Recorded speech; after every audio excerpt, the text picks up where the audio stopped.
Weird science is the revolution. Titans, number 6, written by Tom Taylor, with art by Travis Moore, Tamara Bonvillain, and Wes Abbott. And in this one, we get a little background on the day that the Citadel came to Tamaran and took poor Coriander away and enslaved her after experimenting on her first and making her the powerhouse that we know as Starfire today.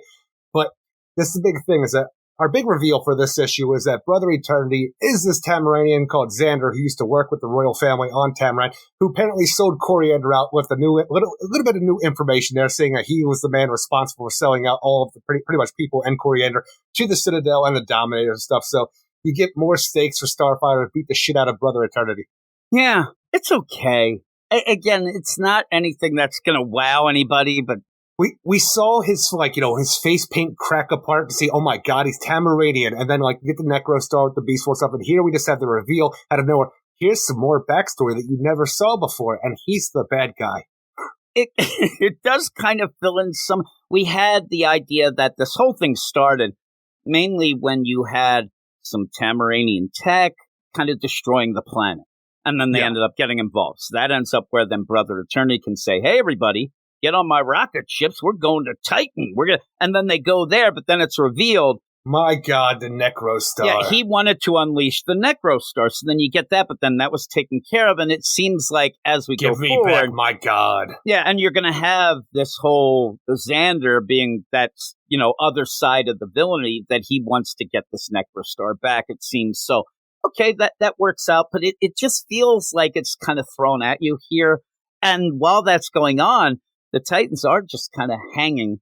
They're calling people back. You have all this. And where I had a problem with is that they have the new Titans Tower. And I guess you can say that, maybe Aqualad should be, but he never wanted to join. I don't know why he even has entrance codes anymore, but it recognizes freaking Tempest. I guess Get they're the hell hoping. out of here. But again, it's a new Titans Tower. This isn't the one from before. They built this in Bloodhaven. It's brand new. I don't know that they would have put that into play, but they wanted Tempest from the get-go on this, so obviously they put him in because he's a legacy member. I'm telling you, I think that he ended up, as they were building it, he'd already said that he didn't want to be involved. But and even the idea, fine.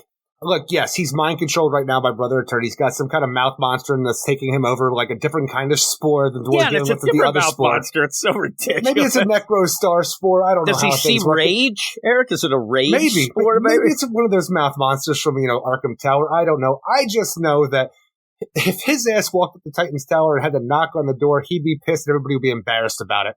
Yeah. But again, they'd be like, you're not allowed in. You're with the Brother Eternity. Get out of town. Yeah. So he's upset. I liked the big points where you end up where we realize why Bobo ended up being here. Detective Chimp has to be there to say, I concur, Dr. Clancy. That's his line. Thank you, Bobo. I love it. The idea if this was like a TV show or a play. After that, he just is that it? He goes off and gets drunk, as he does. But his ass doesn't even have the sword for Mira anymore. So even the idea where he goes off with Clancy to protect the children in the safe room when everything starts going haywire, when everybody's busting all animal what is Bobo going to do to protect everybody except for go freaking ape on them? 1, shit his pants. 2, sling the shit at people. That's what he's going to get drunk. Yeah. Oh, he's going to get drunk. I love where after he has the panel, I concur, Dr. Clancy, and then the one below that, he looks very odd. He looks like he's shouldn't be there. It's just a weird play. I don't know what it is. It just throws me off. But when you have Aqualad, when you have Garth come in and bring Brother Eternity, also brings in a ton of, you've got a kangaroo and a wife beater. You've got a panda. You got some birds. You got a giraffe. I don't know that these would be that threatening. I see a hyena. That might be, well, I don't like the idea where you have a giraffe. What the fuck is that going to do? Get you this stuff off the top of the shelf? I could use that, Eric. I'm a short man, but they come stampeding in, and the play is, oh my God, the kids. Oh, the kids, David. So they run down. Oh my God, my kids, you said it'd be safe. They go down there watching Teen Titans Go. It's kind of a funny thing. Oh, we'll send you to the safe room. But when all these animals come in, they start to fight Nightwing and Barbara. Why aren't the mouth monsters jumping into their mouths? Now, later it happens to Nightwing, but at this point they should be jumping. They have to gauge the power. Yeah, but they would know that. So that thing that just ended up where Batman punched it once and it jumped in, it would gauge the power. They seem to be able to sense that, but you don't do that. That I think that it's very inconsistent with that throughout this whole event, with that play of jumping back and forth. It just happens when it wants to happen. You didn't see in the background with all of these animal people busted in, right? You got to keep Nightwing and freaking Batgirl occupied, but you have other ones realize, like, we got a whole room full of us animal fucking people, right? We all want to jump into this sexy ass man who can kick everybody's ass because he's fucking Nightwing. So you have people going over there to see, like, keeping them occupied, but you also have a group of animal-human hybrids in the back who are doing rock, paper, scissors, trying to figure out who gets the freaking right to be a Nightwing. It's only because you don't want it to happen here. They're so dumb, these Titans. They haven't even decided, listen, we got to cover our orifices. We got to have masks on, like a Jason Todd type, his mask that he has that you hate. It didn't work for him. And then a butt plug. Right? He's a brown wolf. But nobody's even thinking to put a mask on so they can't jump in. They're just fighting. No, it's very odd.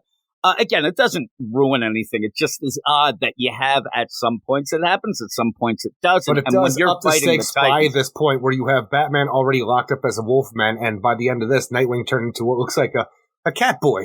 Yeah, it looks like another cat boy. They're going to go and, I don't know what they're going to do, eat kibbles and bits? Is that what cats do? They don't do that. I have 2 cats and I feed them and I don't even know. But another play is that Brother Eternity, or Xander, he sees Batman. He realizes it's Batman. And then I started thinking, why didn't they at least try to take his costume off? I guess you don't want him to wake up nude. But there's Nightwing and Barbara. They're kicking. They're having their dialogue of, man, this is crazy shit, hey? But ultimately, they have to save themselves from Garth, who is still mind-controlled by Brother Eternity, who floods the whole Titan's Tower, at least the floor they're on, with water, which allows a spore to jump down from the ceiling to go in Nightwing's mouth. Yeah, he gets the mouth monster, and now he has a cat eye. And, there you go. And then you have Corey show up late.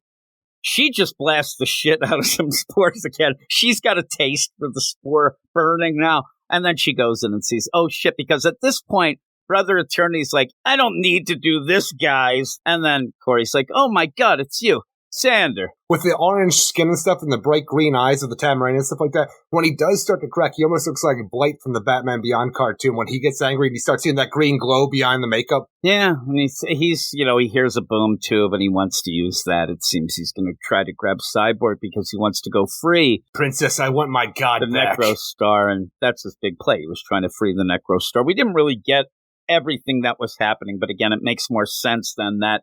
When those astronauts got to the moon of Titan, he ended up, hey, pipe me through, and started yelling Tamarinian bullshit. I think he was talking shit Release at codes. The Necro Star, and then it released it, but then that got spoiled. Are you meddling kids? It's okay.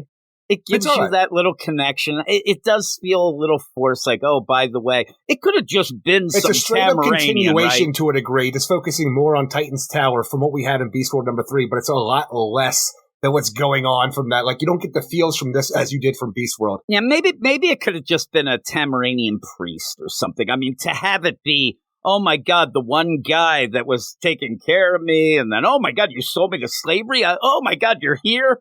Obviously, that's the thing. Out of nowhere, you have to have this personal connection to Starfire from when she was a kid, and the worst thing that her ever happened to her, and it's the same guy. I'm like, I don't need Starfire to have a personal connection beyond the fact that it's Tamarinian. That's all I need. Yeah, that's what I'm saying. I wish it was just a Tamarinian priest who was pissed off and wanted that god back, and it would make more sense overall. When we saw his name was Xander here, you're always going to have that apostrophe R and stuff like that because it's Tamarinian.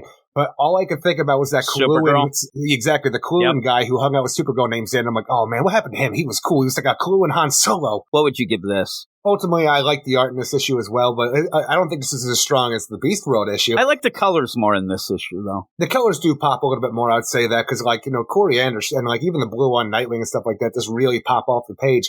But it's just, there's not much going on here besides for Titan's Tower stuff where, Nightwing becomes a cat boy, but you don't even get to see it really. You got big things happening, but by the time they start happening, the issue's already over, and all the interesting things seem to be in the next issue and not this issue. So a 6 out of 10.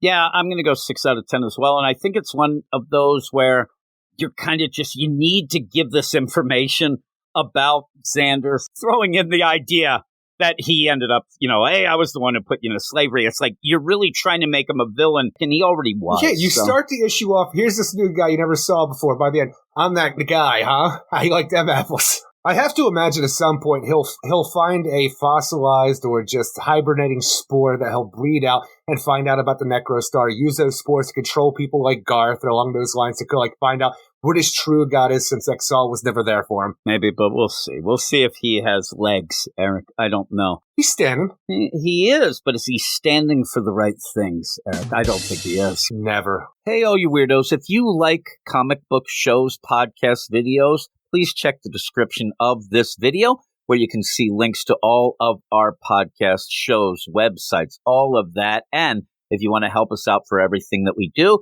you can click on that Patreon link in the upper left-hand corner and check out our Patreon, where you can go right now and get a 7-day free trial to see all the stuff that we do, shows that are Marvel, DC, indie, manga, and even more. So check all that out, and I'll talk to you all later. Weird science is the revolution.